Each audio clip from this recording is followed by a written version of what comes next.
Você já parou para pensar? Por que Cabo Verde e Guiné-Bissau, depois de tanta luta, de tanto sangue derramado, continuam presos às mesmas correntes que Amílcar Cabral tentou quebrar? Como é possível que um homem que deu a vida por nós, que deixou ensinamentos tão claros, tenha sido completamente ignorado pelos próprios líderes que herdaram a sua luta? Amílcar Cabral não lutou apenas contra o colonialismo português. Ele lutou contra algo muito maior, a mentira que nos faz acreditar que somos pequenos, a vergonha que nos impede de amar nossa própria cultura e a injustiça que continua a esmagar o nosso povo até hoje. Se você é cabo-verdiano, se você é guineense ou simplesmente africano, este vídeo é para você. Porque hoje vamos falar de algo que muitos não querem que você saiba, o verdadeiro pensamento de Amílcar Cabral e como os nossos países traíram esse pensamento. Imagine um homem que poderia ter escolhido viver tranquilo, estudar, viajar, ser apenas mais um engenheiro respeitado. Mas esse homem escolheu outra coisa.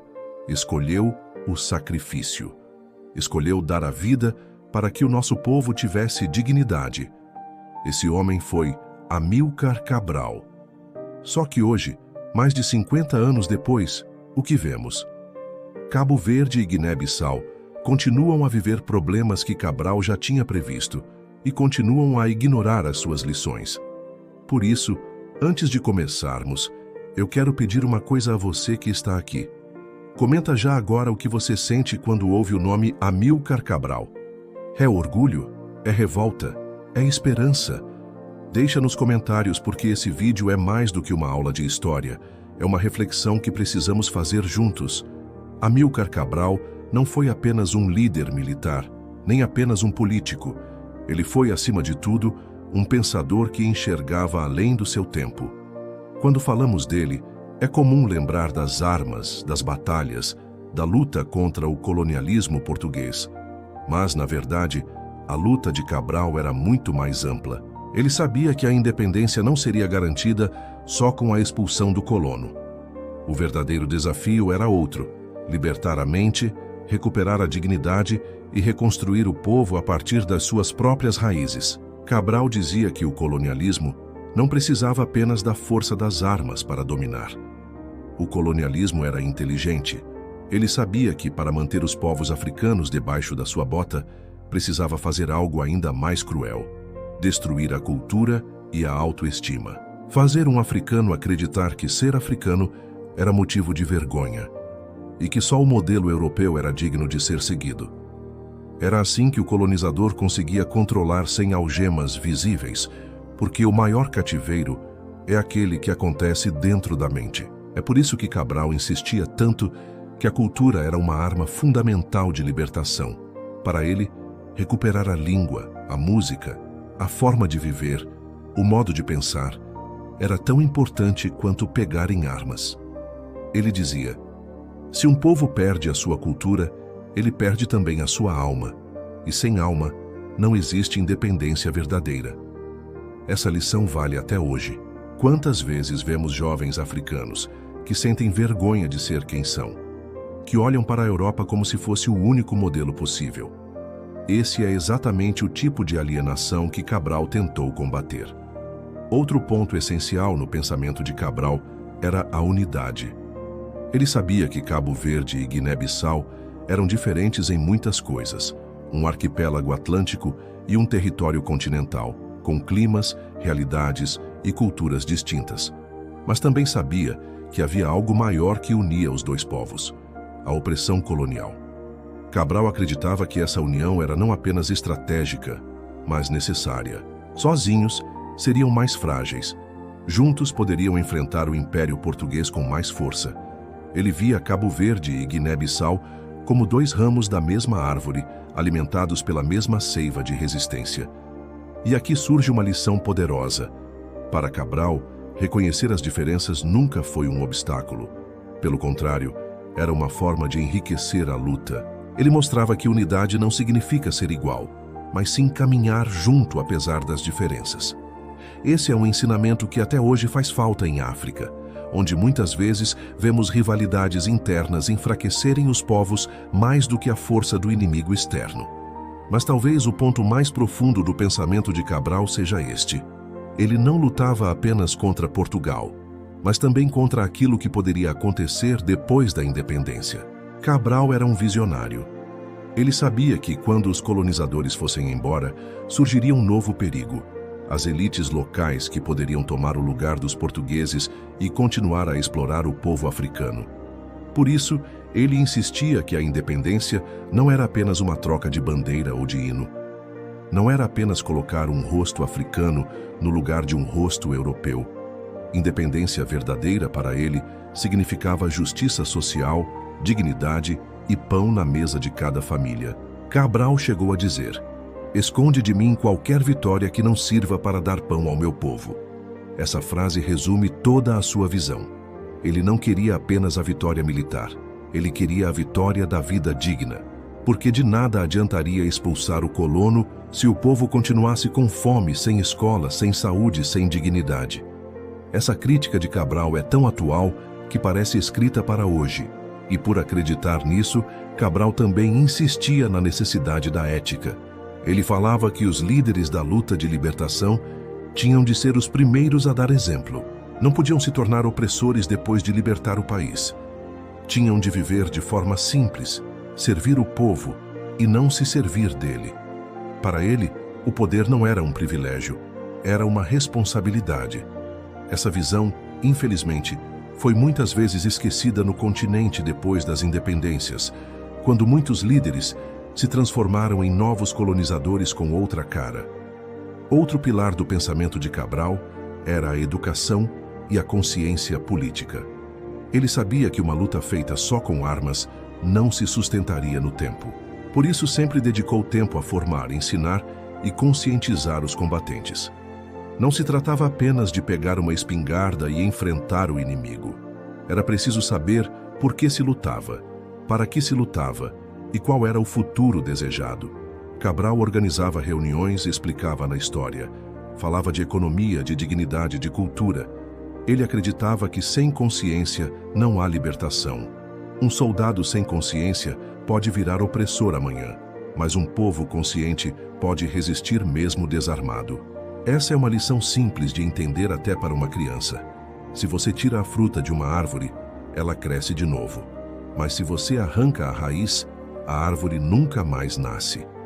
O colonialismo tentava arrancar a raiz do nosso povo. Cabral queria proteger essa raiz e fazê-la crescer forte. Ao longo da luta, Cabral deixou frases que ainda hoje são como chaves para abrir portas de reflexão. Ele dizia, por exemplo: "A luta não é contra os portugueses, é contra o colonialismo." Ou seja, ele não via a luta como ódio contra pessoas, mas contra um sistema injusto. Ele também dizia: "Tomemos nas nossas mãos a responsabilidade de sermos nós próprios." Essa frase parece simples, mas é muito profunda. Significa que ninguém vai construir o nosso destino no nosso lugar.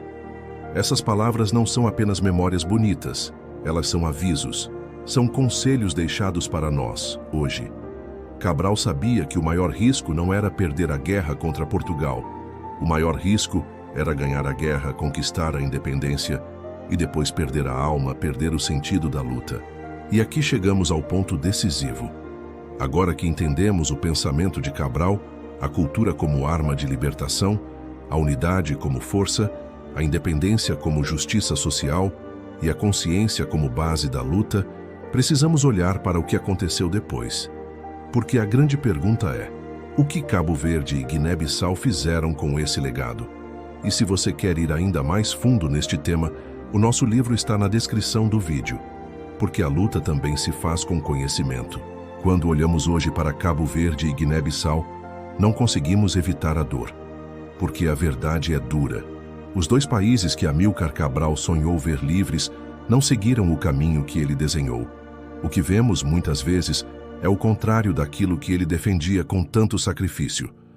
Em Guiné-Bissau, o povo ainda sofre com instabilidade política, golpes de Estado, corrupção e falta de serviços básicos. O país que deveria ser exemplo de dignidade africana continua marcado por desigualdade e pobreza.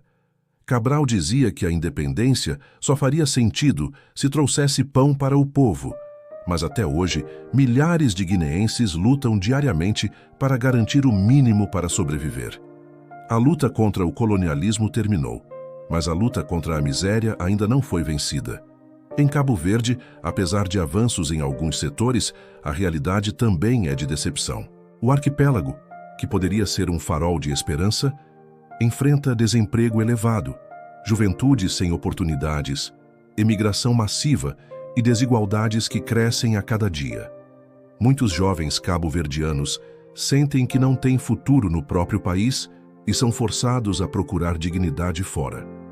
Cabral dizia que independência sem justiça social não passava de palavra vazia. E quando olhamos para Cabo Verde, percebemos que essa frase ressoa como uma ferida aberta. O que vemos tanto em Guiné-Bissau como em Cabo Verde é que as elites políticas tomaram o poder, mas não transformaram a vida do povo como Cabral exigia.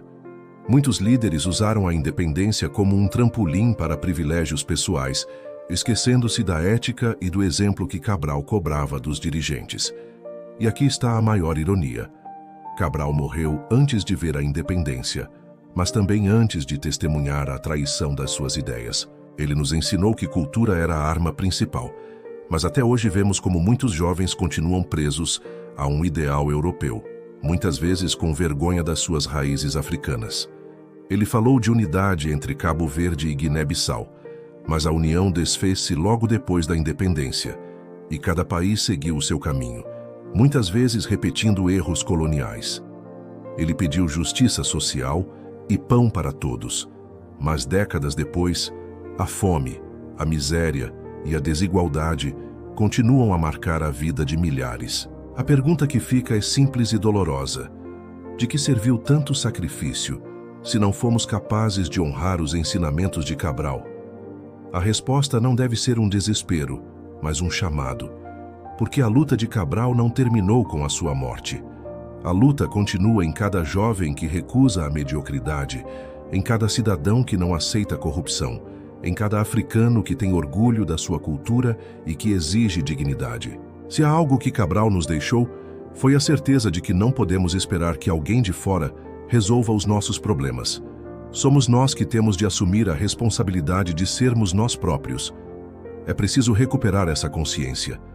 É preciso lembrar que a independência não foi um presente, mas uma conquista regada a sangue, suor e lágrimas. E se os nossos líderes esqueceram disso, cabe ao povo lembrar. Hoje, Cabo Verde e Guiné-Bissau não precisam apenas de novos políticos. Precisam de uma nova mentalidade. Precisam de homens e mulheres que voltem a olhar para os ensinamentos de Cabral não como páginas de um livro de história, mas como guias para construir o futuro. E é aqui que você que está a assistir entra nesta conversa, porque a mudança não começa no parlamento, começa na consciência.